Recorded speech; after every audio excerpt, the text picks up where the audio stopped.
వాళ్ళు ఎంటర్టైన్మెంట్ కోసం చేస్తున్నారు అని నా ఫీలింగ్. అంటే అందులో తప్పు లేదని కూడా నా ఫీలింగ్. అది ఎందుకంటే అందరూ చేసేది దానికే. ఇవాళ సొసైటీలో మన అందరూ ఉన్నది ఎంటర్టైన్మెంట్ కోసం. Nobody takes anything seriously.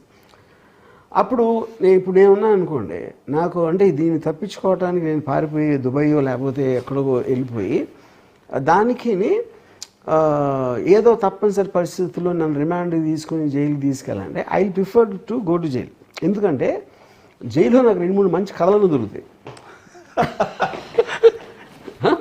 ఇదేం ఉరి శిక్ష కాదు కదా, ఇదేం మర్డర్ కేసు కాదు కదా, ఇదేమి హీనస్ క్రైమ్ ఆఫ్ వైలెన్స్ అది కాదు కదా. Eventually it's a technical aspect. అది నాకు ఇప్పటికి కూడా అది ఎలా అప్లై అవుతాయని, ఇప్పుడు నేను లాయర్ని కాదు, అవి ఎలా అప్లై అవుతాయనేది నాకు పెద్ద మిస్టరీ ఇప్పటివరకు అసలు.